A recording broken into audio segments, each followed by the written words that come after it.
இன்றைய அமர்வில்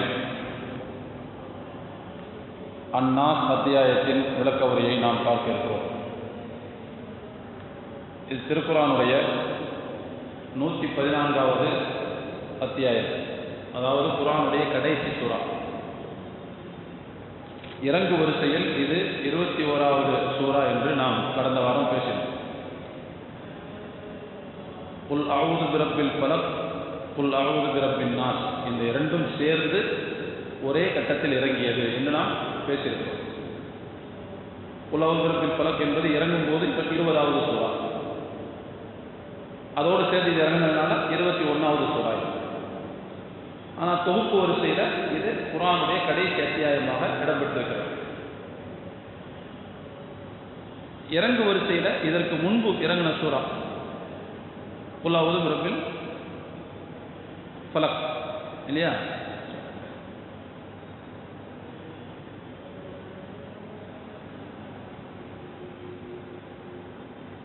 இதற்கு பிறகு இறங்கின சூரா எது இறங்கு வரிசையில் அப்படின்னா குல் ஹுவல்லாஹு அஹத் தான் இதுக்கு பிறகு இறங்குச்சு. குல் ஹுவல்லாஹு அஹத் என்பது இதற்கு பிறகு இறங்கியது. ஆனால் தொகுப்பு வரிசையில் அதான் முன்னாடி இருக்கு. ஏற்கனவே தொகுப்பு வரிசை இறங்கு வரிசையை பற்றி முன்னாடி சொல்லியிருக்கிறேன் உங்களுக்கு. சரி, இந்த சூறாவில் மொத்தம் 6 வசனங்கள் இடம்பெறுகிறது.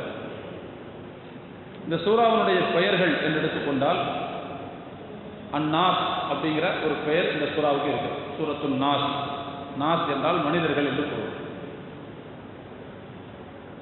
இந்த குர்ஆனில் அல்லாஹ் தஆலா இந்த சூறாவை ஆரம்பிக்கும் போது பிரப்பின் நாஸ் என்கின்ற வார்த்தையை கொண்டு ஆரம்பிக்கிறார். குல் அஊது பிரப்பின் நாஸ், மனிதர்களின் இரட்சகனிடம் நான் பாதுகாப்பு தேடுகிறேன்.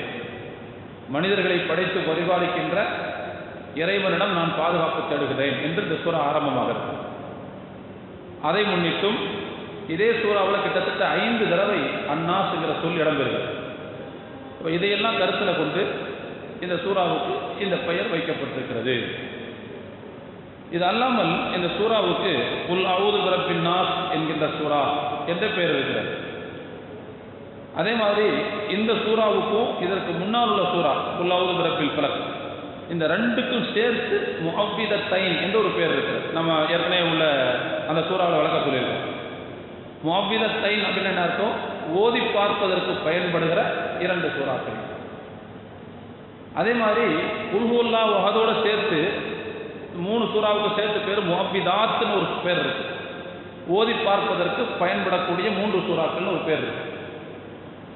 சில அறிஞர்கள் இந்த குல் அஊது பிரப்பில் ஃபலக் என்பதற்கு முஅவ்விதத்துல் ஊலா, ஓதி பார்ப்பதற்கு பயன்படும் 1வது சூரா என்றும், இந்த குல் அஊது பிரப்பின் நாஸுக்கு அல் முஅவ்விதத்து ஸ்தானியா, ஓதி பார்ப்பதற்கு பயன்படும் 2வது சூரா என்றும் ஒரு பெயர் சொல்கிறார்கள். ஆக மொத்தத்தில் இந்த சூறாவும் இதற்கு முன்னால் உள்ள சூறாவும் ஜாயிண்ட் அப்படிங்கிறது என்ன செய்யுது, இதிலிருந்து தெரிய வருகிறது. இது சம்பந்தமான செய்திகளை நம்ம ஏற்கனவே என்ன செஞ்சிருக்கிறோம், குல் அஊது பிரப்பில் ஃபலக்ல டீட்டெயிலாக பேசியிருக்கோம். அந்த தஃப்சீரில் பார்த்தா நமக்கு தெளிவாக புரியும். அடுத்து இந்த சூறாவினுடைய மரியாதை மகத்துவம் என்று எடுத்துக்கொண்டால் அதையும் நாம் என்ன செய்திருக்கிறோம், இதுக்கு முன்னாடி குல் அஊது பிரப்பில் ஃபலக்லேயே பேசியிருக்கோம். ஏன்னா அந்த 2 சூறாவும் ஜாயிண்ட் தானே. அப்போ ஜாயிண்ட் அப்படிங்கும்போது அந்த சூறாவுக்கு என்ன மரியாதையை ரசூலுல்லாஹ் சொன்னாங்களோ அதே மரியாதை இதுக்கு சேர்த்து சொல்லியிருக்கிறாங்க. உதாரணமாக இந்த சூறாவினுடைய மரியாதை நபி ஸல்லல்லாஹு அலைஹி வஸல்லம் அவர்கள் சொல்லும்போது இப்படி சொல்லியிருக்கிறாங்க: நேற்றைய இரவில் எனக்கு சில ஆயத்துகள் இறங்கி இருக்கின்றன, அது போன்ற ஆயத்துக்களை நான் இதுவரை பார்த்ததே கிடையாது, அப்படியான ஆயத்துகள் சில இறங்கி இருக்கின்றன என்று சொல்லிவிட்டு ரசூலுல்லாஹ் சொன்னாங்க. அது குல் அஊது பிரப்பில் ஃபலக் என்ற சூறாவும் குல் அஊது பிரப்பின் நாஸ் என்கின்ற சூறாவும் என்று சொன்னாங்க. அப்போ இந்த 2 சூறாக்களில் இடம்பெறக்கூடிய வசனங்களை போல் இதுவரைக்கும் நான் என்ன செய்யவில்லை, இது மாதிரியான வசனங்களை பார்த்ததில்லை அப்படின்னு இதனுடைய மகத்துவத்தை சொல்லியிருக்கிறார்கள். ஒன்று. அதே மாதிரி இந்த சூறாவுடைய மகத்துவம்னு எடுத்துக்கிட்டா, நபி ஸல்லல்லாஹு அலைஹி வஸல்லம் அவர்கள் இரவில் தினந்தோறும் படுக்கைக்கு செல்லும்போது 3 சூறாக்களை ஓதுவார்கள்.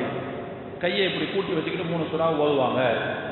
அதுக்கப்புறம் அதில் ஊதிட்டு என்ன செய்வாங்க, உடம்பு ஃபுல்லாக தடவிட்டு தான் அதுக்கு பிறகு படுப்பாங்க அப்படின்னு கேள்விப்பட்டிருக்கோம்ல.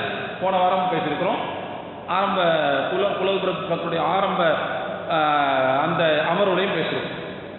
அதே மாதிரி நபி ஸல்லல்லாஹு அலைஹி வஸல்லம் அவர்களுக்கு உடல் நலம் குன்றிவிட்டால் அப்போ என்ன செய்வாங்க? ரசூலுல்லாஹி ஸல்லல்லாஹு அலைஹி வஸல்லம் அவர்கள் இப்படி கையை குவித்து வைத்து இந்த 3 சூறாக்களையும் ஓதுவார்கள். குல் ஹுவல்லாஹு அஹத், குல் ஹுவல் பில்லாஹ், குல் ஹுவல் பின்னாஸ் மூன்றையும் ஓதுவார்கள். ஓதி அதில் லேசாக எச்சில் லேசாக தெறிக்க, எச்சில் துளி தெறிக்க ஊதி அதை என்ன செய்வாங்க? உடம்புல தடவுவாங்க. அது கூட செய்ய முடியாத அளவுக்கு ரசூலுல்லாஹ்வுக்கு உடல் நலம் குன்றி போனால் ஆயிஷா நாயகி சொல்றாங்க, நான் என்ன செய்வேன்? நபி ஸல்லல்லாஹு அலைஹி வஸல்லம் உடைய கையை இப்படி கூட்டி நான் ஓதி அதில் ஊதி அவர்களுடைய கையால் தடவுவேன் அப்படின்னு சொன்னாங்க இல்லையா? அப்போ இந்த மாதிரியான மகத்துவத்தை நபி ஸல்லல்லாஹு அலைஹி வஸல்லம் அவர்கள் இந்த சூறாவுக்கும் இதற்கு முந்தைய சூறாக்களுக்கும் சேர்த்து செஞ்சிருக்காங்க, ரசூலுல்லாஹ் சொல்லியிருக்கிறாங்க.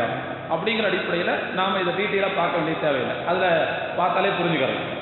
சரி, ஆக மொத்தத்தில் அப்படிப்பட்ட மகத்தான மரியாதை உள்ள ஒரு சூறா இந்த சூறா அப்படிங்கிறதையும் நாம் புரிந்து கொள்ள வேண்டும். அதே மாதிரி இந்த சூறா எப்பொழுது இறங்குச்சு அப்படிங்கிறதையும் நம்ம சொல்ல தேவையில்லை. இதுக்கு முன்னாடி உள்ள சூறாவோட ஜாயிண்ட் தான் இது. அப்போ எந்த காலகட்டத்தில் இறங்குச்சு? ரசூலுல்லாஹ்வுக்கு இது 21வது சூறா. அப்போ 21வது சூறாங்கிறது மக்காவுடைய காலகட்டத்தில் இறங்கினது தான். சில அறிஞர்கள் மதீனாவுடைய காலகட்டத்தில் இறங்கினதுன்னு சொன்னால் கூட நம்ம அதுக்கு ஏற்கனவே விளக்கம் சொல்லியிருக்கிறோம். இறங்கினதானா மக்கா காலகட்டத்தில் தான். மதீனாவில் நபி ஸல்லல்லாஹு அலைஹி வஸல்லம் அவர்களுக்கு ஒரு யூதனால் சூனியம் வைக்கப்பட்ட நேரத்தில் இந்த சூறா அல்லாஹுவால் ரசூலுல்லாஹ்வுக்கு இனம் காட்டப்பட்டு இதை ஓதி என்ன செஞ்சுக்கங்க, நீங்கள் உங்களுடைய அந்த சூனியத்துக்கான நிவாரணத்தை தேடிக்கொள்ளுங்கள்னு ரசூலுல்லாஹ்வுக்கு அல்லாஹ் சொல்லியிருக்கோம். அப்படின்னு தான் நம்ம என்ன ஏற்கனவே சொல்லியிருக்கிறோம். அப்போ எனவே இந்த சூறா என்பது மக்காவுடைய காலகட்டத்தில் அருளப்பெற்றது அப்படிங்கிறது நமக்கு கன்ஃபார்ம் ஆகும். சரி, இந்த சூறாவுடைய விளக்க உரை என்று எடுத்துக்கொண்டால் முதல்ல அல்லாஹ் சொல்கிறான், குல் நபியை நீங்கள் இப்படி சொல்லுங்கள். உங்களுக்கு சூனியம் வைக்கப்பட்டிருக்கு இல்லையா? உடல் நல பாதிப்பு ஏற்படுது இல்லை, கோளாறு ஏற்பட்டிருக்கா இல்லையா? நீங்கள் அல்லாஹ்ட்ட பாதுகாப்பு தேடுற முறை என்ன தெரியுமா? உங்களுக்கு ஏற்படக்கூடிய எல்லா விதமான ஆபத்துக்களிலிருந்தும் பாதுகாப்பு தேடக்கூடிய முறை இப்படி சொல்லுங்க, அஊது பிரப்பின் நாஸ், நான் பாதுகாப்பு கோருகிறேன். யாரிடம்? பிரப்பின் நாஸ், மனிதர்களின் இரட்சகனிடம், மனிதர்களை படைத்து பரிபாலிக்கின்றவனிடம். மலிக்கின் நாஸ், மனிதர்களை ஆளுகின்ற அரசனிடம். இலாஹின் நாஸ், மனிதர்கள் தொழுகிற இறைவனிடம் நான் பாதுகாப்பு கேட்கிறேன் என்று சொல்லுங்க. எதிலிருந்து பாதுகாப்பு அதை இன்னும் சொல்லலை அல்லாஹ், புரிஞ்சா? அப்போ யார்கிட்ட பாதுகாப்பு தேட போறோம், தேடணும் அப்படிங்கிறது அல்லாஹ் சொல்லும்போது மனிதர்களின் இரட்சகன், மனிதர்களை ஆளும் அரசன், மனிதர்கள் தொழும் இறைவன் என்று அல்லாஹ் குறிப்பிடுகிறார். அப்போ அப்படிப்பட்ட இறைவனிடத்தில் நான் பாதுகாப்பு கேட்கிறேன். ரப்பு அப்படிங்கிற சொல்லுக்கு ஏற்கனவே விளக்கம் சொல்லியிருக்கோம். அல்ஹம்துலில்லாஹ் ரப்பில் ஆலமீன் சொல்லியிருக்கோம். ஆக்கல், அடித்தல், பரிபாலித்தல் எல்லாம் உள்ளடங்கிய ஒரு சொல்லு தான் அந்த ரப்புங்கிறது. அப்போ மனிதர்களை அவன்தான் படைத்தான். மெல்ல மெல்ல அவர்களை வளர்த்து எடுத்து பராமரித்து அப்படியே கொண்டு வரும்போது இந்த உலகத்தில் அவனுடைய தேவை முடிஞ்சிருச்சுன்னு சொன்னால் அடுத்து அவனை அழிக்கக்கூடிய எல்லாத்துக்கும் சேர்த்து தான் ரப்புன்னு சொல்லுவோம். அப்போ மனிதர்களின் ரப்பு. அப்போ மனிதர்களுடைய காரியங்களை நிர்வகிக்கக்கூடியவன், அவர்களுடைய சூழ்நிலைகளை செம்மையாக ஆக்கக்கூடியவன், அப்படிப்பட்ட இறைவனிடம். அதே மாதிரி மலிக்கின் நாஸ், மனிதர்களின் அரசன், அதாவது மனிதர்கள் யாருடைய ஆதிக்கத்தின் கீழ் இருக்கிறானோ, மனிதர்கள் யாருடைய அதிகாரத்தின் கீழ் இருக்கிறார்களோ அப்படிப்பட்ட இறைவனிடம். அப்போ மனிதர்கள் அல்லாஹ்வுடைய அதிகாரத்துக்கு கீழே இருக்கிறாங்க, அவனுடைய ஆதிக்கத்துக்கு கீழே இருக்கிறாங்க, அவனுடைய நிர்வாகத்துக்கு கீழே இருக்கிறாங்க அப்படிங்கிறது தெரியும். அடுத்து இலாஹின் நாஸ், மனிதர்கள் தொழக்கூடிய இறைவன். மனிதர்கள் யாரை வணங்குவார்களோ, வேறு சில ஆட்களை வணங்குவாங்க, ஆனால் அது போலியான கடவுள்கள். உண்மையில் வணங்கப்படுவதற்கு தகுதியான அல்லாஹ் தான். அப்போ அந்த மனிதர்களின் இறைவனிடத்தில் நான் பாதுகாப்பு கேட்கிறேன் என்று நபியை நீங்கள் சொல்லுங்கள். இதில் மனிதர்களுக்கு மட்டுமா அல்லாஹ் ரப்பு, மனிதர்களுக்கு மட்டுமா அல்லாஹ் அரசன், மனிதர்களுக்கு மட்டுமா அல்லாஹ் இறைவன்? எல்லாத்துக்கும் சேர்த்தான, படைப்பினங்கள் அனைத்திற்கும் சேர்த்துட்டான். சொல்லப்போனால் மனிதர்கள் மட்டும் அல்லாஹ்வை தொழுவதில்லை, எல்லா படைப்புகளும் தொழுகின்றன. உயிருள்ள உயிரில்லாத அனைத்தும் அல்லாஹ்வை தொழுகின்றன, அல்லாஹ்வை துதிக்கின்றன. அப்படிதான் குர்ஆன்ல அல்லாஹ் சொல்றான், வயும் மின் ஷைஇன் இல்லா யுஸப்பிஹு பிஹம்திஹி. உலகத்தில் இருக்கிற எல்லா பொருட்களும் அல்லாஹ்வின் புகழை துதித்து கொண்டிருக்கின்றன. அப்போ எல்லாமே துதிக்குது, எல்லாமே தொழுவுது. அவர் எல்லாத்துக்கும் அரசன் யார் தான்? அல்லாஹ் தான். எல்லாத்துக்கும் அதிகாரம் படைத்தவன் அல்லாஹ் தான். அது மாதிரி எல்லாத்தையும் படைத்து பரிபாலிக்கின்றவன் அல்லாஹ் தான். நம்மளை மட்டுமா அல்லாஹ் படைச்சு உருவாக்கி பராமரித்து காப்பாற்றுறான்? நம்மளை மாதிரி எல்லா உயிரினங்களையும் அப்படி தான் செய்யறான். உயிரற்றவைகளையும் அல்லாஹ் தான் படைத்து காப்பாற்றி கொண்டிருக்கிறான். அப்படிங்கும்போது மனுஷனை மட்டும் ஏன் அல்லாஹ் சொல்றாங்க? மனிதர்களை மட்டும் ஏன் சொல்றான்? இருக்கின்ற படைப்புகளிலேயே ஆக சிறந்த படைப்பு யாருங்க? மனித படைப்பு. வலகத் கர்ரம்னா பனி ஆதம், ஆதமுடைய மக்களை நாம் கண்ணியப்படுத்தினோம்னு நல்லா சொல்றோம். அப்போ படைப்பினங்களிலேயே ஆக உச்சத்தில் சிகரத்தில் இருப்பவர்கள் யார் தான்? மனிதர்கள் தான். அப்போ அவங்கள சொல்லும்போது மற்றவங்களாம் அதுக்குள்ளே செஞ்சிருவாங்க, ஆட்டோமேட்டிக்காக உள்ள வந்துடுவாங்க. அப்படிங்கிற அடிப்படையில் அல்லாஹ்வுடைய மகத்துவத்தை சொல்லக்கூடிய இடத்தில் உயர்ந்த படைப்பை எல்லாம் சொல்லுவாங்க. அப்போ மனிதர்கள் யாரை வணங்குவார்களோ அந்த இறைவன், மனிதர்கள் யாருடைய அதிகாரத்திற்கும் ஆளுகைக்கும் உள்ளே இருக்கிறார்களோ அந்த இறைவன். அது மாதிரி மனிதர்களை யார் படைத்து பரிபாலிக்கின்றானோ அந்த இறைவனிடம் நான் பாதுகாப்பு கேட்கிறேன் என்று நபியே நீங்கள் சொல்லுங்கள். சரி, எதிலிருந்து பாதுகாப்பு?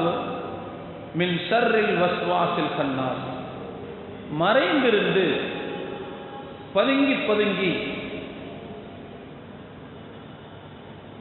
தடுமாற்றத்தை ஏற்படுத்தக்கூடிய, ஊசலாட்டத்தை ஏற்படுத்தக்கூடிய சைத்தானின் தீங்கிலிருந்து பாதுகாப்பு கேட்கிறேன் என்று சொல்லுங்கள்.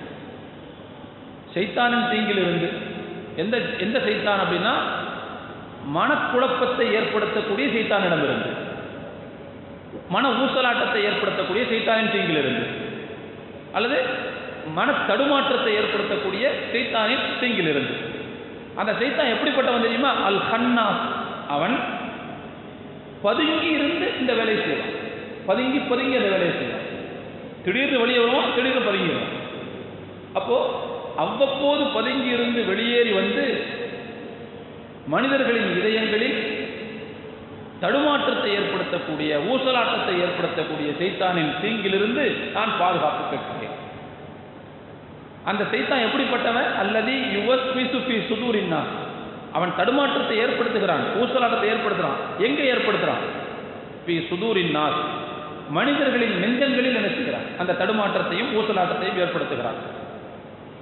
அப்போ மனிதர்களின் நெஞ்சங்களில் தடுமாற்றத்தை ஏற்படுத்தக்கூடிய, மறைந்திருந்து தடுமாற்றத்தை ஏற்படுத்தக்கூடிய சைத்தானின் தீங்கிலிருந்து நான் பாதுகாப்பு கேட்கிறேன்.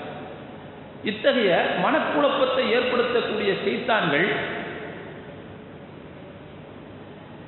இவங்க எங்கிருந்து வந்தாங்க?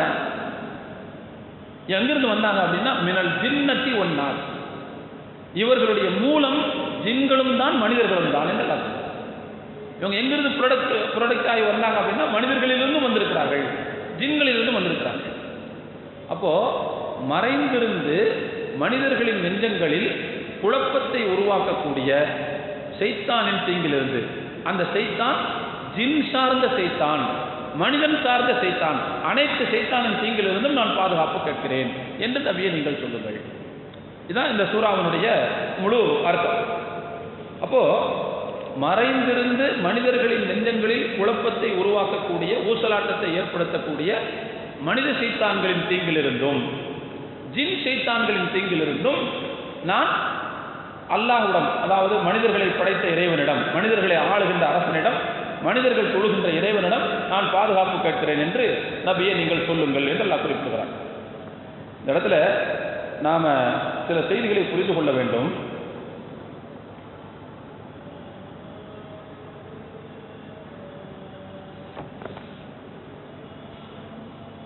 அல்லாஹ்ட்ட சைத்தானுடைய தீங்கிலிருந்து பாதுகாப்பு தேடும்போது அல்லாஹ்வை நாம் புகழ்கிறோம்.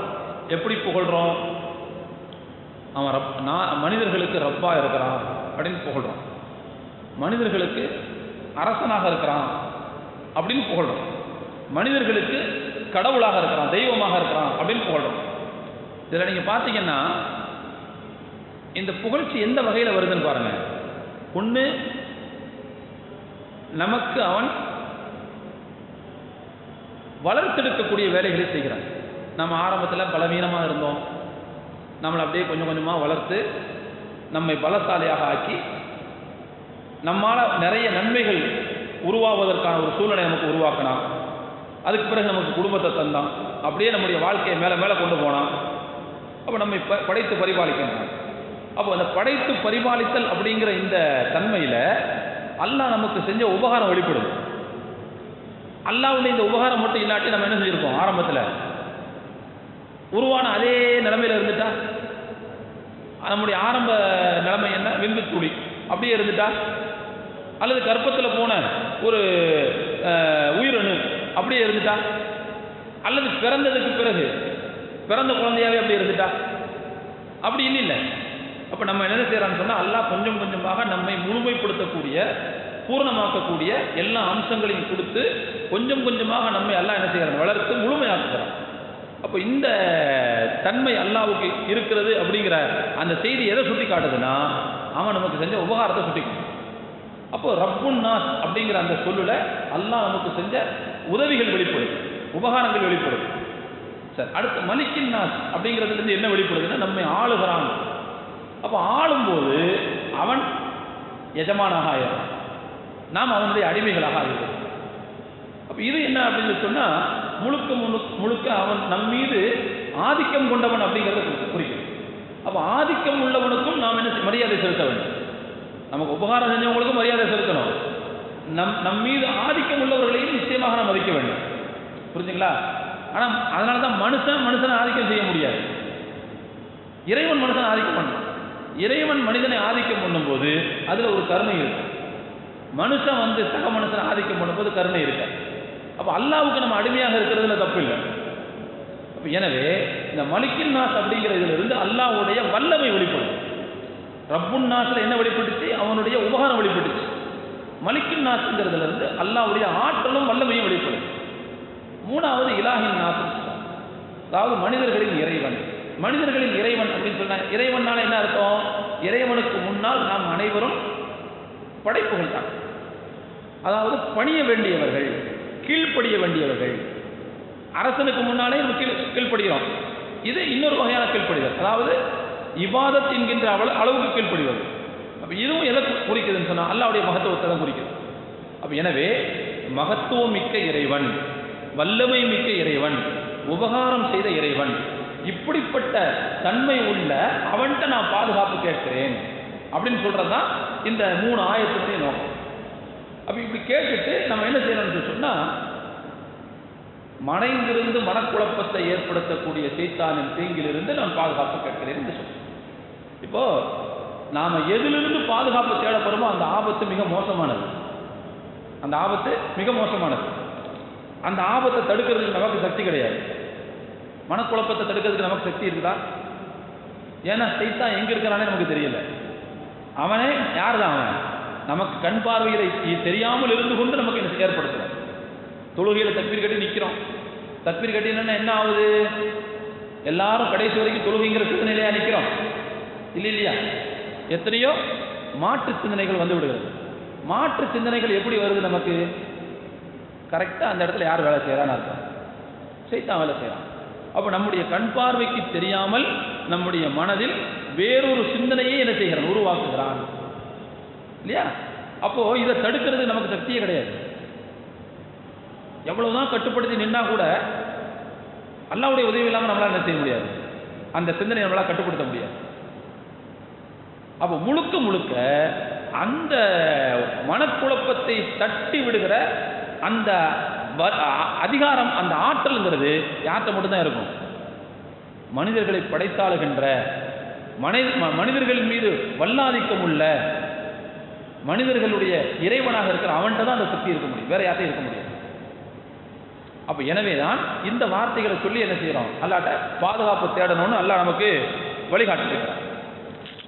சைத்தானை பொறுத்த வரைக்கும் நமக்கு தெரியும் நல்லா. அவன் ஆதம் அலைஹிஸ்ஸலாம் அவங்களை படைச்ச நேரத்திலேயே அல்லாஹ்ட்ட மனிதர்களை வழிகெடுப்பதை குறித்து சவால் விட்டு வந்தவன் அப்படிங்கிறத அல்லாஹ் குர்ஆன்ல மிக தெளிவாக சொல்றான். இறைவா, நீ எப்படி என்னை வழிகெடுத்தாயோ அதுபோல நான் நீ படைத்த படைப்புகளாகிய மனிதர்களை வழிகெடுப்பேன். அவர்களுக்காக நான் உன்னுடைய நேரான பாதையில் குறுக்கு அமர்ந்து கொள்வேன்.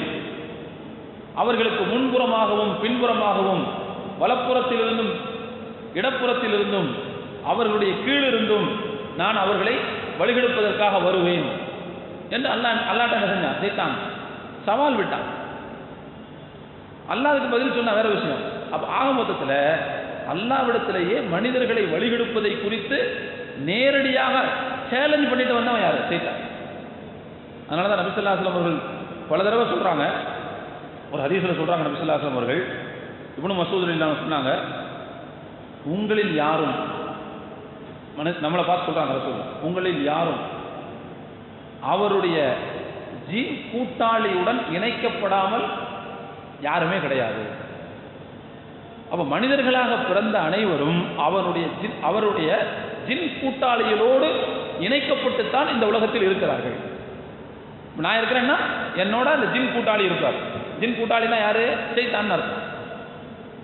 என்னோடு இருக்கும். இப்படி ஒவ்வொரு மனிதரோடும் இருப்பான். அப்படி அந்த சைத்தான் என்கின்ற கூட்டாளியுடன் அப்படித்தான் எல்லா மனிதர்களும் இருப்பார்கள். அந்த கூட்டாளி இல்லாமல் உலகத்தில் எந்த மனிதரும் இல்லை. நபி ஸல்லல்லாஹு அலைஹி வஸல்லம் சொன்னாங்க. சஹாபாக்கள் கேட்டாங்க, யார ரசூலல்லாஹ், அப்ப எல்லா மனிதர்களுக்கும் சைத்தான்கிற கூட்டாளி உண்டுன்னா உங்களுக்கு இருக்கா இல்லையா? உங்களுக்கும் அப்படி ஆள் இருக்கானா அப்படின்னு கேட்டாங்க.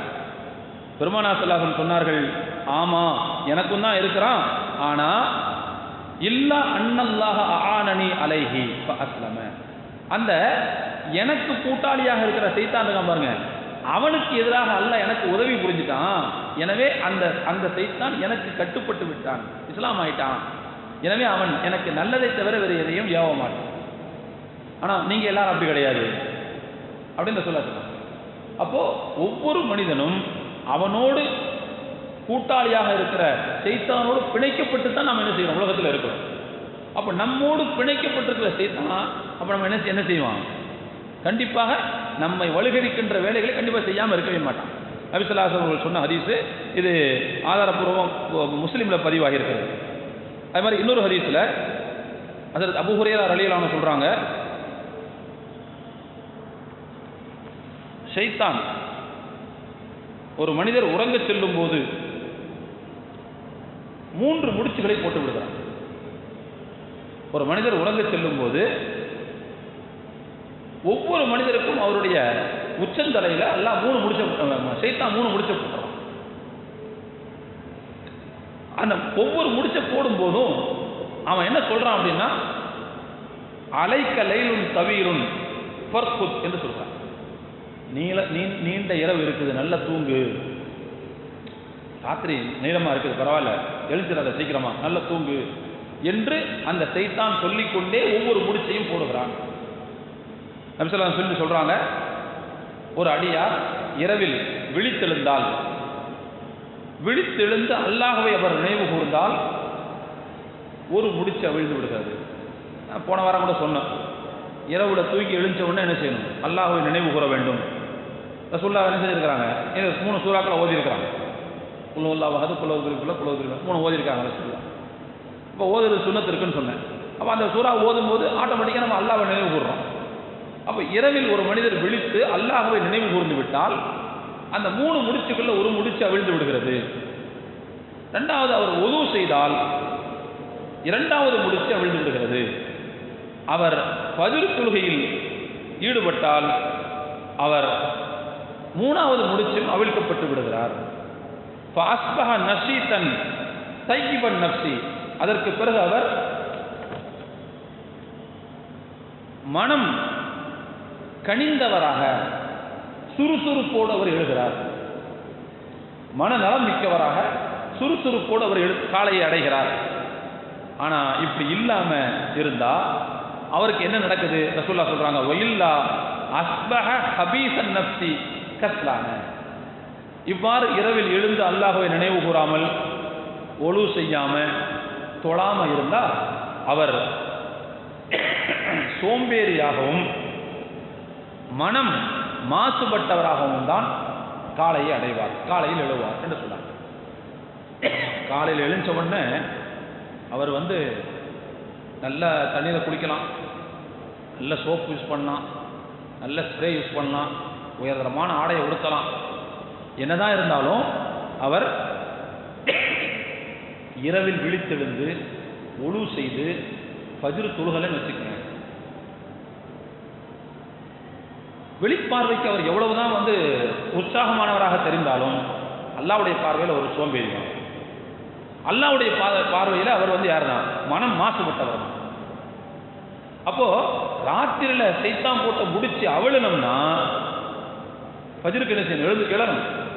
எழும்போது அல்லாஹ்வை திக்ர் செய்யும் போது ஒரு முடிச்சு அவிழ்கிறது, உது செய்யும் போது அடுத்த முடிச்சு அவிழ்கிறது, தொழுது விடும்போது மூன்றாவது முடிச்சு அவிழ்ந்து விடுகிறது. அதற்கு பிறகுதான் இறைவனின் புறத்திலிருந்து ஒரு மானசீகமான உற்சாகம் நம்ம குத்திக் கொள்கிறோம், ஒரு மானசீகமான மன தூய்மை நமக்கு வருகிறது. அப்போ ஒரு சுறுசுறுப்பை நம்ம பார்க்கணும். நான்லாம் உணர்றாங்க அந்த மாதிரியான விஷயங்களை உணர்றேன். சில நேரங்களில் ஃபஜ்ர் நம்ம அறியாமல் தூங்கிடுவோம். தூங்கி முடிச்சுட்டு என்ன செய்வோம்? லேட்டாக தொழுவோம். அன்னைக்கு தொழுது அன்னைக்குள்ள ஒரு மாதிரியாகவே இருக்கும் மனசு. அன்னைக்கு எப்போது மாதிரி தான் அன்னைக்கு குளிப்போம், எப்போது மாதிரி தான் ட்ரெஸ் பண்ணுவோம். ஆனால் இருந்தாலும் மனசுக்குள்ள ஒரு சின்ன ஒரு கசடு ஒன்று தெரியும், ஒரு நிம்மதியே தெரியாது. ஆனால் எப்போதும் போல விழித்தெழுந்து ஒழு செஞ்சுட்டு ஃபஜ்ர் தொழுதுருந்தோன்னு வச்சுக்கோங்க, அன்னைக்கு அப்படி தெரியாது. பெருமானார் ஸல்லல்லாஹு இந்த செய்தியை சொல்கிறார்கள், புகாரில் இந்த ஹதீஸ் பதிவாயிருக்கிறது. இப்போ நல்லா கவனிக்கணும், ஷைத்தான் நம்முடனே இருந்து கொண்டு நாம் நன்மை பெறாமல் இருப்பதற்கு தேவையான வேலை முடிச்சு போடுறான். அப்படின்னா என்ன அர்த்தம்? இடத்துல மேலே போட்டு பிடிச்சி இறுக்கி கட்டுறான்னு அர்த்தம் கிடையாது. அதாவது இவன் எழாமல் இருப்பதற்கு, நன்மை செய்யாமல் இருப்பதற்கு தேவையான மன உணர்ச்சிகளை ஏற்படுத்துகிறான்னு அர்த்தம். அப்போ இப்படி செய்கிற ஷைத்தான் இருக்கிறான். அதே மாதிரி இன்னொரு ஹதீஸ் ஹஜ்ரத் அபூ ஹுரைரா ரலியல்லாஹு அன்ஹு அறிவிக்கிறார்கள், தொழுகைக்கு பாங்கு சொல்லப்பட்டு விட்டால் ஷைத்தான் என்ன செய்யறான்னா அப்படியே விரண்டு ஓடுறான். எப்படி ஓடுறான் அப்படின்னா உலகு துராத்தும், வாயுவை பிரித்து கொண்டே ஓடுகிறான். வாயுனா சத்தம், வெடிச்சத்த அளவுக்கு அவன் காற்றை பிரித்து கொண்டு பின்னோக்கி ஓடுகிறான். அப்படின்னா என்ன, ஏன் அந்த காற்று ஏன் அவன் வெளியிடுறான் அப்படின்னு சொன்னால், பாங்கு சத்தம் காதில் கட்டக்கூடாது. சில நேரங்களில் பார்த்தீங்கன்னா ஏதாவது ஒரு சத்தம் மைக்கில் வந்துக்கிட்டு இருக்கும்போது திடீர்னு வெடிச்சத்தை வந்துன்னு வச்சுக்கோங்க, காதில் அந்த சத்தம் விழாதில்லை. இப்போ அதே மாதிரி பாங்கு சத்தம் காதில் கேட்கக்கூடாதுங்கிறதுக்காக வேண்டி கடுமையான சத்தத்தோடு காற்றை பிரித்த வண்ணமாக ஷைத்தான் என்ன செய்கிறான்? விரண்டு ஓடி விடுகிறான். இறுதியில் பாங்கு சொல்லி முடியும் போது மறுபடியும் அவன் முன்னேறி வந்து விடுகிறான். மறுபடியும் இகாமத் சொல்லப்படும் போது ஷைத்தான் அதை மாதிரியே பின்னால் போயிடுறான். இகாமத் சொல்லி முடிஞ்சதுக்கு பிறகு மறுபடியும் ஷைத்தான் வந்து விடுகிறான். வந்து அடியார்கள் தொழுகையில் நிற்கும் போது இதை நினைச்சுப்பாரு, இதை நினைச்சுப்பாரு, நினைச்சுப்பாருன்னு அவன் சொல்ல மாட்டான். ஆனால் அந்த நினைப்பை ஷைத்தான் ஓடிக்கொண்டே இருக்கும். நாம் தொழுகையில் நிற்கிறோம் அப்படிங்கிற சிந்தனை இல்லாமல் வேறு சிந்தனை வருதுன்னு சொன்னால் அந்த சிந்தனையை உருவாக்குறான் யாருன்னு அர்த்தம்? ஷைத்தான் உருவாக்குறான்னு அர்த்தம். அப்போ இதை நினைச்சுப்பாரு, அதை நினைச்சுப்பாருன்னு சொல்கிறான். அது சொல்கிறது நம்ம காதில் கேட்காது, நாம் அதை நினைச்சு பார்ப்போம். தொழுகையில் நின்ன உடனே தொழுகை அல்லாத சிந்தனை வருதுனாலே ஷைத்தான் செஞ்சுட்டான், நம்மளை சொல்லி இதை நினைச்சு பார்க்க வச்சுட்டான்னு அர்த்தம். இப்படியே அவன் நினைத்து பார்க்க வைத்து கடைசியில் என்ன ஆகுதுன்னு சொன்னால் ரசூலுல்லாஹ் சொல்கிறாங்க, அந்த மனிதன் தான் எத்தனை ரக்காத்துகள் தொழுதோம் என்பதையே மறந்து விடுவார். அப்போ இந்த மாதிரியான ஒரு சூழ்நிலை வந்துடும். சில பேர் இப்படி சொல்லுவாங்க, நீங்கள் புரிஞ்சிருக்கீங்க, நீங்கள் கேள்விப்பட்டிருக்கீங்களா? ஏதாவது ஒன்று தொலைஞ்சு போச்சுன்னா போய் 2 ரக்கா தொழுவுங்க, ஞாபகம் வந்துடும் சொல்லுவாங்க. பார்த்துருக்கீங்களா? கேள்விப்பட்டிருக்கீங்களா? அதுக்கு என்ன அர்த்தம்? தொழுதுட்டு அல்லாஹ்ட்ட துவா செஞ்சால் கிடைச்சிடும்னு அந்த அர்த்தத்தில் சொல்லலை. அவங்க தொழுகையில் போய் கட்டி நின்றுட்டா உங்களுக்கு பின்னால் ஓடினதுக்குள்ளே என்ன செய்யும்? ரீலில் தெரியும், எங்கெல்லாம் போனோம், எங்கெல்லாம் வந்தோம், அப்படியே வந்துக்கிட்டே இருக்கும்போது இந்த இடத்துல மிஸ் பண்ணிட்டோமோ அப்படின்னு ஞாபகம் வந்துடும் அப்படின்னு சொல்லி கொடுப்பாங்க. நம்ம சில பேர் யார் இந்த ஞாபகத்தை உருவாக்குறா? ஷைத்தான் உருவாக்குறான்னு அர்த்தம். சொல்லித்தர மக்கள் எப்படி சொல்லித்தரதில்லை, காணாக்கிட்டீங்க அல்லாஹ்ட்ட கேளுங்க, அதுக்காக 2 ரக்கா தொழுகைன்னு சொல்றதில்லை. தொழுகையில் போய் ஞாபகம் வந்துடும் சொல்லுவோம். அப்படின்னா என்ன அர்த்தம்? தொழுகையில் போய் நின்னா தொழுகை அல்லாத சிந்தனைக்குள்ள உங்களுக்கு வரும், அதில் அந்த ரீல் ஓடும்போது எங்கே போய் நீங்கள் மிஸ் பண்ணீங்கன்னு தெரிஞ்சிடும் அப்படின்னு சொல்லி கொடுப்பாங்க. அப்படி செய்கிறதுங்கிறது யாருடைய வேலை? ஷைத்தானுடைய வேலைன்னு ரசூலுல்லாஹ் அந்த ஹதீஸில் சொல்கிறாங்க. அப்போ ஆக மொத்தத்தில் இந்த மாதிரியான மனக்குழப்பங்களை, தேவையற்ற சந்தேகங்களை ஷைத்தான் ஏற்படுத்துகிறார். எல்லாத்தையோட நமக்கு எல்லாம் கேள்விப்பட்ட ஹதீஸ், ரசூலுல்லாஹ் ஒரு ரமதானில் ஏத்திகாஃப் இருந்து கொண்டிருக்கும் போது அவங்களுடைய துணைவியார் சஃபியா ரலியல்லாஹு அன்ஹா ரசூலுல்லாஹ் சந்திக்க வர்றாங்க. பேசி முடிச்சுட்டு அவங்கள அனுப்பி வைக்கிறாங்க. ராத்திரி நேரம் ஒரு பெண்ணை தனியாக அனுப்பக்கூடாது. அதனால் ரசூலுல்லாஹ் வீடு வரைக்கும் என்ன செய்கிறாங்க, கொண்டு வந்து விடுறதுக்காக வர்றாங்க. அப்படி வரும்போது 2 அன்சாரிகள் அந்த இடத்துல கிராஸ் பண்ணி போகிறாங்க. ரசூலுல்லாஹ் என்ன செஞ்சாங்க, அந்த 2 பேரையும் கூப்பிட்டாங்க, இங்கே வாங்க கொஞ்சம் நில்லுங்க. ரசூலுல்லாஹ் பார்த்த உடனே அந்த 2 சாமி வேகமாக போக பார்த்தாங்க. அந்த ரசூலுல்லாஹ் கூப்பிட்டாங்க, அங்கே வாங்கப்பா கொஞ்சம் நேரம் நில்லுங்க சொல்லிட்டு, இந்த அம்மா வேற யாரும் இல்லை, சஃபியா பின்து ஹுயை, அதாவது என்னுடைய மனைவி சஃபியான்னு சொன்னாங்க. உடனே அந்த 2 பேரும் போய் அரண்டாங்க. யார சொல்லலாம், என்ன எங்களை போய் சுப்ஹானல்லாஹ், அல்லாஹ் ரொம்ப தூய்மையா, நாங்கள் போய் உங்களை எப்படி சந்தேகப்படுவோம்? நீங்கள் சந்தேகம்லாம் பட மாட்டீங்க. ஆனால் உங்களோட சில ஆள் ஒருத்தன் உட்காந்துருக்கான். அவன் யாருன்னு சொன்னால் மேப்படியான். இன்ன சைத்தான எதிரி இப்னி ஆதம மஜ்ரத் தமி, சைத்தான் மனிதனுடைய இரத்த நாளங்களிலெல்லாம் ஓடக்கூடியவன். உள்ளுக்குள்ளே இருந்துக்கிட்டு ஏதாவது ஒன்று உருவாக்கிட்டான்னு வச்சுக்கோங்க, பின்னால் போய் நீங்கள் யோசிச்சிங்கன்னு சொன்னால் உங்கள் ஈமான் பறி போயிடும். ஏன்னா நபியை பற்றி தப்பாக நினைச்சா, அதனால் நான் என்ன செய்கிறேன்னு சொன்னால் முன் ஜாக்கிரதையாக உங்களுக்கு சொல்கிறேன். அப்போது மனிதனோடு மனிதனாக பிணைந்து இருக்கக்கூடிய அந்த சைத்தான் எந்த நேரத்திலையும் மனுஷனுக்கு அவனுடைய ஈமானுக்கு எதிரான சிந்தனையை என்ன செய்யணும், உருவாக்கிட முடியும். அப்படிங்கிறத நபி ஸல்லல்லாஹு அலைஹி வஸல்லம் அவருடைய இந்த செய்தி நமக்கு சுட்டி காட்டுகிறது. அப்போ ஆக மொத்தத்தில் மறைந்திருந்து மனக்குழப்பங்களையும் மன ஊசலாட்டத்தையும் ஏற்படுத்தக்கூடியவன் சைத்தான். இதில் அந்த சைத்தானை குறிப்பிடுறதுக்கு ஹன்னாஸ்னு ஒரு வார்த்தை வருது பாருங்க. ஹன்னாஸ்னா என்ன அர்த்தம், மறைந்திருந்து அப்படின்னு அர்த்தம் சொல்கிறோம்ல, அதுக்கு என்ன அர்த்தம்னா அல்லாஹ்வை நினைவு கூர்ந்தால் உடனே அவன் போய் மறைஞ்சிடும். அல்லாஹ் ஒருத்தர் நினைவு கூற மறந்துட்டா திரும்ப அவன் எழுந்து வந்துடும். மனக்குழப்பம் ஏற்படுது, உடனே அவர் அல்லாஹ் நினைவு கூர்ந்துட்டாருன்னு வச்சுக்கோங்க, அந்த மனக்குழப்பம் அகன்று போயிடும், சைத்தான் ஓடி மறைஞ்சிடும். திரும்ப எப்பொழுது இவருக்கு அல்லாஹ்வுடைய நினைவு மறக்கிறதோ அப்பொழுது சைத்தான் திரும்ப ஓடி வந்துடும். அப்போ பதுங்கியிருந்து திரும்ப வந்து மன ஊசலாட்டத்தை ஏற்படுத்தக்கூடியவன் அப்படிங்கிற அந்த அர்த்தம் இருக்கு. அப்போ அந்த மாதிரி மனிதர்களுடைய உள்ளங்களிலே இதயங்களிலே மறைந்திருந்து திரும்ப வந்து மன ஊசலாட்டங்களை ஏற்படுத்தக்கூடியவன், தீய சிந்தனைகளை ஏற்படுத்தக்கூடியவன். அப்படிப்பட்ட மனித சைத்தான் ஜின் சைத்தான் இரண்டினுடைய தீங்கிலிருந்தும் இறைவா உன்னிடத்தில் பாதுகாப்பு கேட்கிறேன். மனிதர்களையும் இந்த மாதிரி ஆட்கள் இருப்பாங்க. ஜின்னுகள் வந்து இப்படி சொல்றது நம்ம காதில் கேட்காது, அது மனசுல என்ன செய்யும், அந்த சிந்தனை வெளிப்படும். ஆனால் மனித சைத்தான்கள் நம்ம காதிலே வந்து சொல்லுவாங்க. அவங்க நம்முடைய நட்பு வட்டத்தில் இருக்கலாம், அல்லது நம்முடைய சொந்தக்கார வட்டத்தில் இருக்கலாம், அல்லது நம்முடைய ஆஃபீஸ் கலீகாக இருக்கலாம், அல்லது நம்முடைய ரூம்மேட்டாக இருக்கலாம், கிளாஸ்மேட்டாக இருக்கலாம், எப்படியோ ஒரு வகையில் இருப்பாங்க. அவர்களும் நம்ம வந்து என்ன செய்வார்கள், தப்பான விஷயங்களை நமக்கு சொல்லுவாங்க. வந்து மனசில் ஊசலாட்டத்தை ஏற்படுத்துவாங்க. என்னடா நீ என்ன 80s கிட்ஸ் மாதிரி இருக்க அப்படிமா நம்மளை பார்த்து, நீ என்ன தாத்தா காலத்தில் வாழ வேண்டிய ஆளுப்பா அப்படிமா. திடீர்னு அந்த வார்த்தை நமக்கு கேட்ட உடனே நமக்கு மைண்ட் எங்கே இல்லாமல் போகும். ஓ, நம்ம வந்து இந்த காலத்துக்கு அன்பிட்டோம், நம்ம வந்து இவங்களோட சேர்றதுக்கு வாய்ப்பு, சேரக்கூடிய தகுதியை நம்மள்கிட்ட இல்லையோ அப்படின்னு என்னெல்லாமோ கற்பனை பண்ணுவோம். அப்போ இந்த மாதிரி மனக்குழப்பத்தை ஏற்படுத்தக்கூடியவர்கள் மனிதர்களையும் இருக்கிறார்கள். ஆனால் மனிதர்கள் ஏற்படுத்துறது நம்ம காதுக்கு தெரிஞ்சிடும், காதில் விழுந்துடும். சைத்தான் செய்கிறது நம்ம காதில் விழாது. ஆக மொத்தத்தில் இந்த மாதிரி மனக்குழப்பத்தை ஏற்படுத்துபவர்கள் சைத்தான்களிலும் உள்ளார்கள், மனிதர்களிலும் உள்ளார்கள் என்று இந்த ஆயத்தில் அல்லாஹ் தஆலா குறிப்பிட்டு காட்டுகிறார். சரி, ஆக மொத்தத்தில் இந்த சூறாவுடைய அடிப்படை நோக்கமே என்னன்னு சொன்னால் அல்லாஹ்ட்ட பாதுகாப்பு கேட்கறது தான். எதிலிருந்து பாதுகாப்பு கேட்கறதுனா மனக்குழப்பத்தை ஏற்படுத்தக்கூடிய மனித சைத்தான்களிடமிருந்தும் ஜின் சைத்தான்களிடமிருந்தும் பாதுகாப்பு கேட்பதுதான் இந்த சூறாவுடைய அடிப்படை நோக்கம். அதில் இந்த மனக்குழப்பத்தை ஏற்படுத்தக்கூடிய சைத்தான் அப்படின்னு சொல்றதுக்கு இந்த ஆயத்தில் அல்லாஹ் பயன்படுத்துகிற வார்த்தை வஸ்வாஸ், ஹன்னாஸ் அப்படிங்கிற வார்த்தை. வஸ்வாஸ்னால என்ன அர்த்தம்னா மனக்குழப்பத்தை ஏற்படுத்தும் சைத்தான், மனக்குழப்பத்தை அதிகமாக ஏற்படுத்தும் சைத்தான். ஹன்னாஸ்னா அதிகமாக பதுங்கியிருந்து வெளியே வந்து மனக்குழப்பத்தை அதிகமாக ஏற்படுத்தும் சைத்தான்.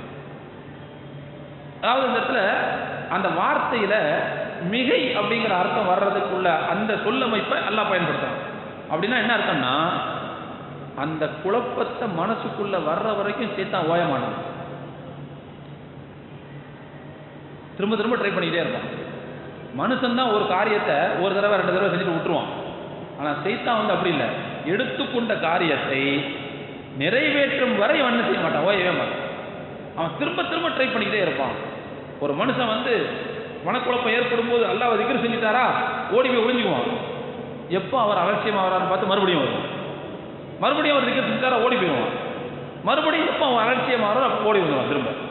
இப்படி ஒன்றுக்கு பல முறை திரும்ப திரும்ப முயற்சித்துக் கொண்டே இருக்கக்கூடியவன் அப்படிங்கிற அர்த்தத்தை காட்டுறதுக்காக தான் அல்லாஹ் என்ன செய்யறான்னு சொன்னா இந்த மிகை அப்படிங்கிற அர்த்தத்தை தரக்கூடிய இந்த வார்த்தையை பயன்படுத்தும்.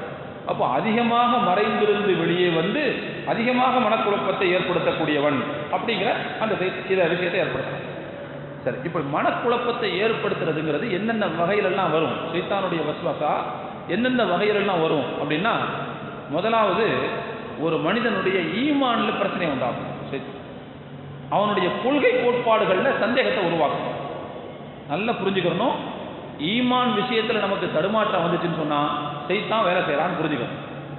அதே மாதிரி இஸ்லாத்தினுடைய அடிப்படை அம்சங்கள் கொள்கைகள் இருக்குல்ல, இதில் தடுமாற்றம் நமக்கு வந்துச்சுன்னு சொன்னால், சந்தேகம் வந்துச்சுன்னு சொன்னால் நம்ம என்ன செய்யணும், புரிஞ்சுக்கணும் இது சைத்தானுடைய மனக்குழப்பம் அப்படின்னு புரிஞ்சுக்கணும். இப்போ சைத்தானுடைய மனக்குழப்பத்தினுடைய அதனுடைய தாக்கத்தின் ஆக உச்சம் என்ன அப்படின்னு சொன்னால் ஈமான்ல பலவீனம் ஏற்படும், ஈமான்ல பிரச்சனையை உண்டாக்குறது, கொள்கை கோட்பாடுகளில் வந்து சந்தேகத்தை ஏற்படுத்துறது. இது முதலாவது அம்சம். சரி, ஒரு அடியான் கொள்கை கோட்பாடில் உறுதியாக இருக்கிறார், சந்தேகத்தை ஏற்படுத்த முடியலை, ஈமான்ல பலவீனத்தை ஏற்படுத்த முடியலை, ஈமானை சிதைக்க முடியலை சைத்தானுக்கு. அப்போ என்ன செய்வான் அப்படின்னு சொன்னால் அவரை பாவம் செய்ய சொல்லி சைத்தான் குழப்பத்தை ஏற்படுத்தும். ஈமான்ல ஸ்ட்ராங்கா இருக்கிறான், கெடுக்க முடியல, குறைஞ்சபட்சம் பாவமாவது செய்ய அப்படிங்கிற மாதிரி அவனுடைய மனக்குழப்பம் மனுஷனுக்குள்ள என்ன செய்யும், கூடுவோம். சரி, பாவமும் செய்யாத அளவுக்கு அவர் மிகவும் பலசாலின்னு வச்சுக்கோங்க. அப்போ என்ன செய்வான், அதையும் செய்ய முடியாட்டி நன்மைகள் செய்வதில் சோம்பலை ஏற்படுத்த பார்ப்போம். தொழுகையா கொஞ்ச நேரங்கள் தொழுகலாம், ரொம்ப தூக்கமாக இருக்கு, முடிஞ்ச பிறகு கலாசம் சொல்லுக்கலாம், ஜக்காத் தானே அடுத்த தடவை கொடுத்துக்கலாம், இந்த தடவை வேணாம். அதாவது நல்லமல்கள் செய்வதில் காலம் தாழ்த்துக்கிற அல்லது அதில் ஒரு சோம்பேறித்தனத்தை ஏற்படுத்தும். இது சைத்தானுடைய மனக்குழப்பத்தின் மூணாவது பகுதி. சரி, இதையும் ஏற்படுத்த முடியாட்டி ஈமானை ஸ்ட்ராங்கா இருக்கிறாரு, புரிஞ்சுங்களா, தப்பும் செய்ய மாட்டேங்கிறாரு, அதே மாதிரி இபாதத்துகள் செய்யறதுலையும் அவர் என்ன செய்ய மாட்டேங்கிறாரு, சோர்ந்து போக மாட்டேங்கிறாரு. இப்போ என்ன செய்வான்னா குறைஞ்சபட்சம் இவர்கிட்ட முகஸ்துதிங்கிற சிந்தனை ஏற்படுத்தும், இந்த விளம்பர பிரியம் அதை ஏற்படுத்தி விடுவோம் சேத்தான். அப்படின்னா என்ன அர்த்தம்னா, நாம செய்யற செயல் யாருக்காக தான் இருக்கணும், அல்லாவுக்காக தான். நம்முடைய இபாதத் அல்லாவுக்காக இருக்கணும், நம்முடைய தொழுகை அல்லாவுக்காக இருக்கணும், நம்முடைய சமூக சேவை அல்லாவுக்காக இருக்கணும். ஆனா மனசுக்குள்ள என்ன செஞ்சிடும் சொன்னா இவருக்கு முகஸ்துதி ஆசை வந்துடும், மக்கள் நம்மை பாராட்ட வேண்டும், மக்கள் நம்மை புகழ வேண்டும் அப்படிங்கிற விளம்பர பிரியம் அவருக்கு வந்துடும். இந்த விளம்பர பிரியம் மனசுக்குள்ள வந்துச்சுன்னு சொன்னா நாம புரிஞ்சுக்கணும் சைத்தான் வந்து நம்மள்ட்ட வேலை செய்யறான்னு புரிஞ்சுக்கணும். நம்மளுடைய ஈமானை கெடுக்க முடியல சைத்தானால, நம்முடைய இபாதத்தை கெடுக்க முடியல, ஆனா அந்த இபாதத்தை நாசமாக்குறதுக்குள்ள வேலையை தான் செய்யறான். இப்போ நம்மளை என்ன செய்யறான்னு சொன்னா விளம்பரத்தை பிரியப்படக்கூடியவர்களாக ஆக்குறான், அடுத்தவர்களுடைய புகழுக்கு இயங்கக்கூடியவர்களாக மாத்துறான். இது சைத்தான் செய்யற வேலைன்னு புரிஞ்சுக்கணும். இது அவனுடைய கைங்கரியத்தின் அடுத்த படிநிலை. சரி, இதுவும் ஒருத்தருக்கு வரலன்னு வச்சுக்கோங்க, இதுவும் வரல, விளம்பர பிரியம்னா இல்லை. அப்போ என்ன செய்வான்னு சொன்னா சைத்தான் தன்னை தானே பெரிதாக மதிக்கக்கூடிய அந்த உணர்வை ஏற்படுத்தும். நாம தொழுகையாளி, நாம நிறைய அமல் செய்யறோம் அப்படிங்கிற அந்த தற்பெருமையை மனசுக்குள்ள ஏற்படுத்தும். நம்ம சில தொழுகையாளிகளை பார்க்கலாம், அடுத்தவங்கள்ட்ட வந்து என்ன செய்வாங்கன்னா ரொம்ப அதிகாரம் காட்டுவாங்க, பார்த்துருக்கோம். அந்த அதிகார தோரணை எதை காட்டும்னு சொன்னா, நான் தொழுகையாளி, நீ சொன்னா கேட்கணும், நான் அமல் செய்யறேன், நீ சொன்னா கேட்கணும் அப்படிங்கிற அந்த விஷயத்தை ஏற்படுத்துற மாதிரி இருக்கும். ஆனா அந்த தலகணத்தை கொடுத்துடக்கூடாது இபாதத். அதனால தான் நம்ம என்ன செய்யறோம்னு சொல்லி சொன்னா தொழுகையில் அல்ஹம்து சூரா ஓதும் போது நாங்கள் உன்னை வழிபடுகிறோம்னு சொல்றோம். நான் அப்படின்னு சொல்லலை, நாங்கள்னு சொல்றோம். தனியா தொழுதா கூட என்ன செய்யணும், ஒரு அடியார் நஅபுதுன்னு தான் சொல்லணும். நாங்கள் உன்னை வழிபடுகிறோம்னு தான் சொல்லணும். ஏன் சொல்றோம் அப்படின்னா, நான் அப்படிங்கிற தற்பெருமை வந்துடக்கூடாது. என்ன மாதிரி நிறைய பேர் சேர்ந்து இறைவா உன்னை நாங்கள் வழிபடுகிறோம் அப்படின்னு வரணும். அப்படிங்கிறதுக்காக தான் அந்த வார்த்தையை நம்ம பயன்படுத்தணும். அல்ஹம்துலில்லாஹ் சொல்லியிருக்கேன் நான். அப்போ எனவே அதிகமாக இபாதத் செய்யும்போது, நல்லமல்கள் செய்யும்போது ஒரு மனிதனுக்கு தற்பெருமை வருவதற்கு வாய்ப்பு இருக்கிறது. அந்த தற்பெருமை வர வைக்கிறது யாருன்னு சொன்னால் சைத்தானுடைய ஊசலாட்டம் புரிஞ்சுக்கணும். சைத்தானுடைய மனக்குழப்பம் அங்கே வேலை செய்கிறது என்று நாம் புரிந்து கொள்ள வேண்டும்.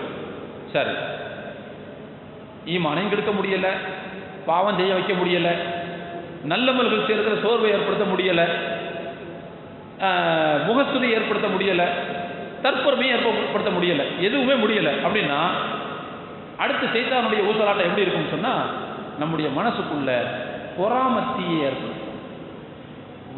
வன்மம், குரோதம், விரோதம், இந்த மாதிரியான விஷயங்களை நம்முடைய மனசுக்குள்ள சைத்தான் ஏற்படுத்த பார்ப்பான். இது அவனுடைய வஸ்வசாவினுடைய ஊசலாட்டத்தினுடைய அடுத்த படிநிலை. இதுகளை ஏற்படுத்த பார்ப்பான்.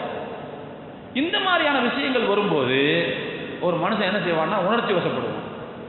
உதாரணமாக மனசுக்குள்ள ஆத்திரம் வருதுன்னு வச்சுக்கோங்க, ஒரு ஆள் மேலே ஒரு வெறுப்பு வருதுன்னு வச்சுக்கோங்க, உடனே என்ன செய்வான் மனுஷன்?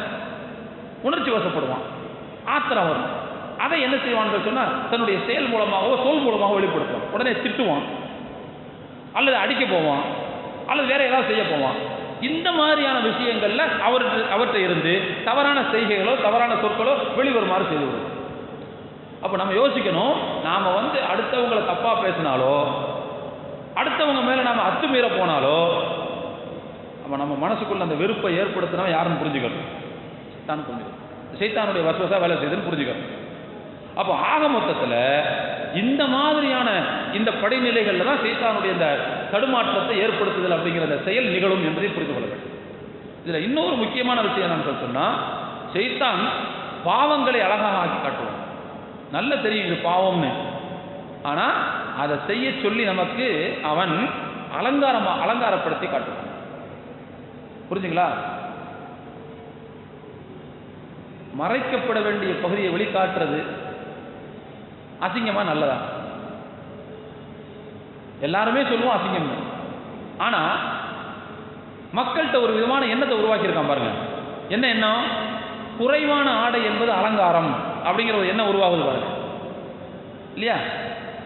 ஒரு ஆண் எவ்வளவு உடை உடுத்துகிறானோ அவ்வளவு தூரம் அவனுக்கு மரியாதை.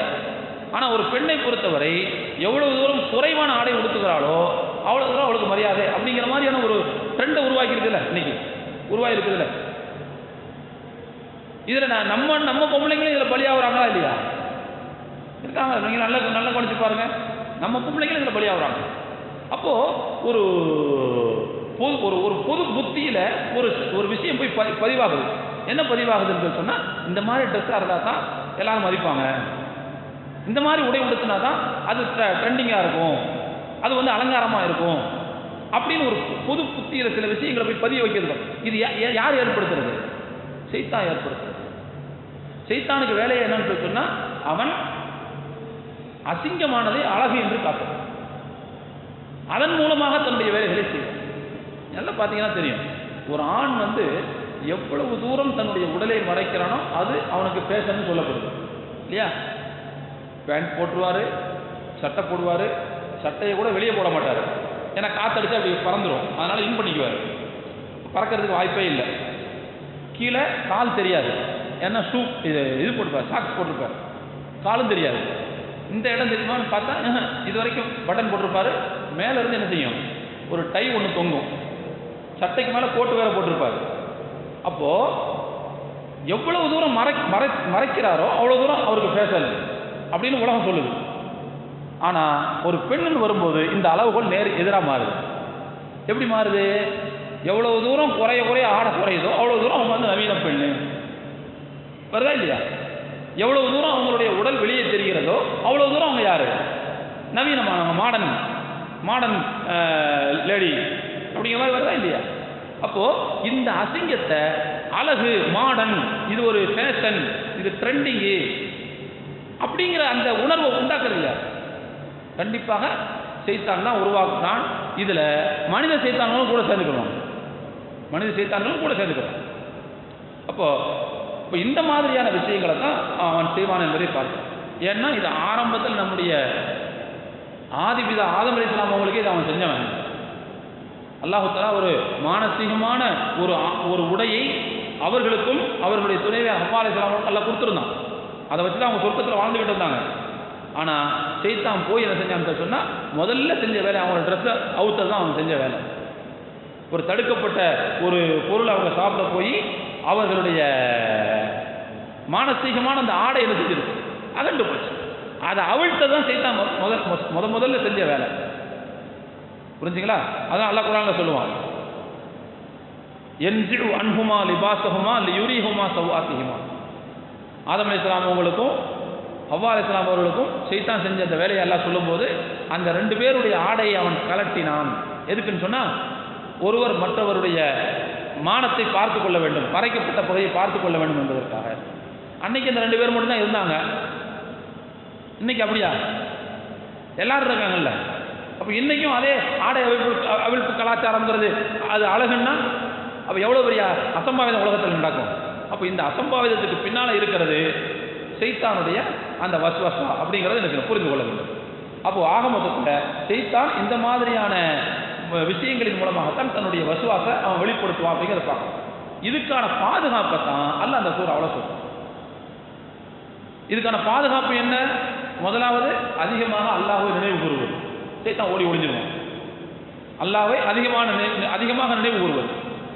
ரெண்டாவது பாதுகாப்பு என்னன்னா, இந்த மாதிரி சைத்தானுடைய வசுவசாவில் இருந்து மனத்தடுமாட்டத்தில் இருந்து அல்லாஹ்ட்ட அதிகமாக பாதுகாப்பு கேட்கிறது.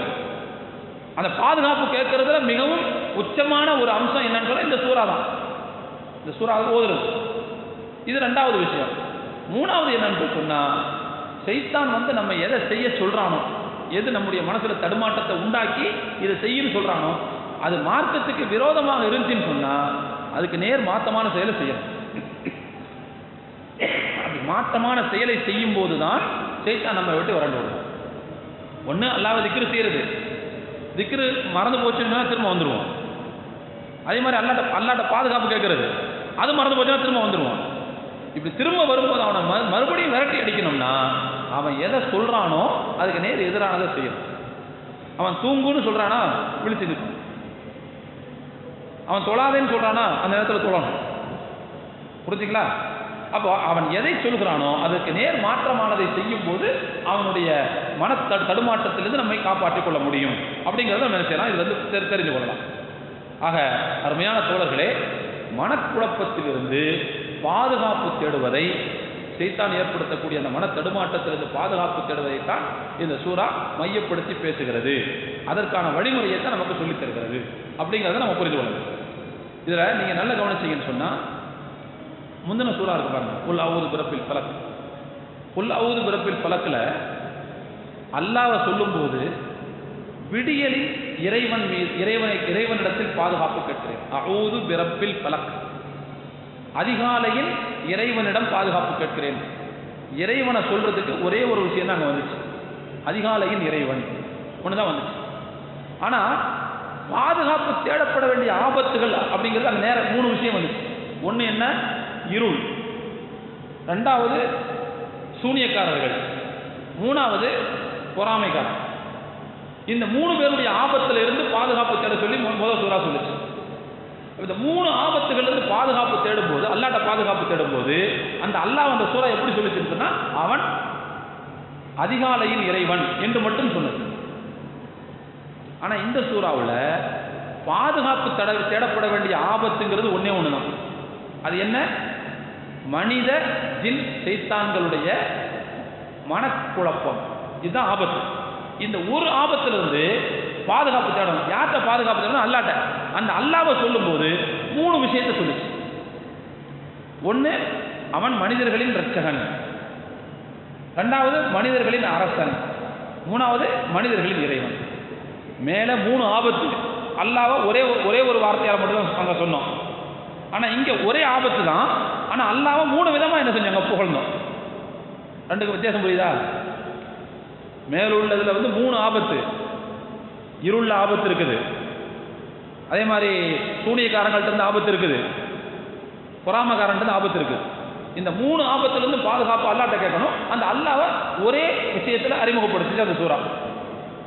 இங்கே ஜின் மனித சைத்தான்களுடைய மனத்தடுமாற்றத்திலிருந்து இதை ஆபத்து, அதிலிருந்து பாதுகாப்பு கேட்கணும்.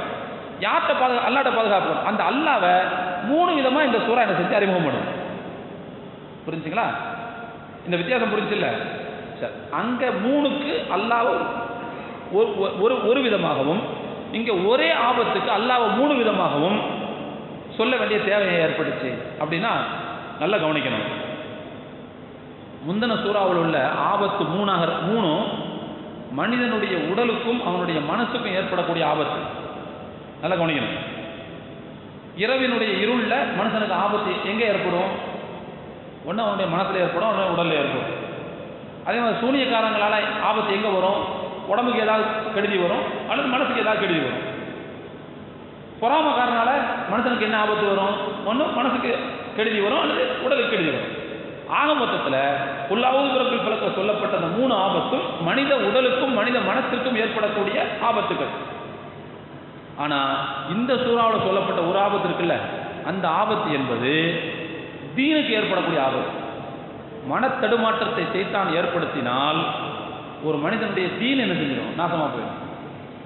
அவன் தீனை நாசப்படுத்துறது தான் வேலை செய்யும். ஒன்று மார்க்கத்தில் சந்தேகத்தை உருவாக்குவான், அல்லது அமல் செய்ய விடாமல் தடுப்பான், அல்லது பாவம் செய்வான், அல்லது நம்ம செஞ்ச அமலை நாசமாக்குறதுக்கு விளம்பர பிரியத்தை ஏற்படுத்துவான். எல்லாமே பாருங்க, நம்முடைய மார்க்க பற்ற நாசமாக்குற வேலைகள் தான் எல்லாமே. அப்போ இந்த சூறாவில் சொல்லப்பட்ட ஆபத்து என்பது மார்க்கத்திற்கு ஏற்படக்கூடிய ஆபத்து. முதல் சூறாவில் சொல்லப்பட்டது மனித உடலுக்கும் மனித மனத்திற்கும் ஏற்படக்கூடிய ஆபத்து. நீங்க சொல்லுங்க, எந்த ஆபத்து மோசமானது? ஒரு மனுஷனுடைய தீனுக்கு வரக்கூடிய ஆபத்து மோசமானதா, அவனுடைய உடலுக்கு வரக்கூடிய ஆபத்து மோசமானதா? தீனுக்கு வரக்கூடிய ஆபத்து தான் மோசமானது. அப்போ மோசமான ஆபத்து இந்த சூறா சொல்லுது. மோசமான ஆபத்தை சொல்லக்கூடிய இந்த சூறாவை மோசமான ஆபத்திலிருந்து பாதுகாப்பு தேடணும்னு சொல்லப்படக்கூடிய இந்த சூறாவில் அல்லாஹ்வை அதிகமாக புகழக்கூடிய ஒரு சூழ்நிலையெல்லாம் ஏற்படும். ஏன்னா இது ரொம்ப கடினம். அப்போ ரொம்ப கடினமான விஷயத்திலிருந்து அல்லாஹ் காப்பாற்றுறா அப்படின்னு சொல்லும்போது என்ன செய்யணும்? ரொம்ப அல்லாஹ் வயசு வைக்கணும். நமக்கு தேவை அதிகம்னு வைங்களேன், முதலாளிகிட்ட தேவை ரொம்ப அதிகம்னு வச்சுக்கோங்களேன். அப்போ என்ன செய்யணும்? அவரை ரொம்ப குளிர் வைக்கிறோமா இல்லையா? கம்மியான தேவைன்னா லேசாக சொன்னால் போதும். அதிகமான தேவைன்னு வச்சுக்கங்க, அவனை ரொம்ப குளிர் வைக்கிறோமா இல்லையா? அதே மாதிரி இங்கே தீனுக்கு ஏற்படக்கூடிய ஆபத்து தேவை அதிகம். இப்போ இதிலிருந்து பாதுகாப்பு தேட போகும்போது அல்லாஹ் என்ன செய்யணும்? அதிகமாக குளிர் வைக்கணும். அதனால அல்லாஹ்வுடைய பண்புகளை நிறைய சொல்கிறோம். ரப்புன் நாசு, மலிக்கின் நாசு, இலாஹின் நாசு அப்படின்னு சொல்லி நிறைய பண்புகளை இங்கே சொல்கிறோம். ஆனால் அங்கே ஏற்படக்கூடிய ஆபத்து என்பது மனித உடலுக்கு ஏற்படக்கூடிய ஆபத்து தான். எண்ணிக்கை ஆபத்து அதிகமாக இருக்கலாம், ஆனால் அந்த ஆபத்து கம்மியானது தான். எனவே அங்கே லேசா அல்லாஹ்வை குளிர்ச்சா போதுமானதுன்னு சொல்லி ரப்புல் ஃபலக்குங்கிற வார்த்தையோட எல்லாம் முடிச்சுக்கலாம். அப்போது இதிலிருந்து இன்னொரு விளக்கமாக நமக்கு என்ன கிடைக்குதுன்னு சொன்னால், தீனுக்கு ஏற்படக்கூடிய ஆபத்து அது குறைவானதாக இருந்தாலும் அதுதான் மிக மோசமானது. அந்த ஆபத்து மிக மோசமான ஆபத்து. நம்முடைய உடலுக்கோ நம்முடைய மனதுக்கோ ஏற்படக்கூடிய ஆபத்து என்பது அது எவ்வளவுதான் அதிகமாக இருந்தாலும் தீனுக்கு ஏற்படக்கூடிய ஆபத்தை விட அது கம்மியான ஆபத்து தான் அப்படிங்கிற ஒரு விஷயமும் என்ன செய்யுது இந்த விளக்கத்திலிருந்து நமக்கு புரிய வருகிறது. சரி, ஆக மொத்தத்தில் இந்த அளவோடு நம்ம என்ன செய்யலாம்? இந்த விளக்க உரையை நிறைவு செய்து கொள்ளலாம். அப்போது இது நமக்கு ரொம்ப முக்கியமான சூறாக்களில் ஒன்று.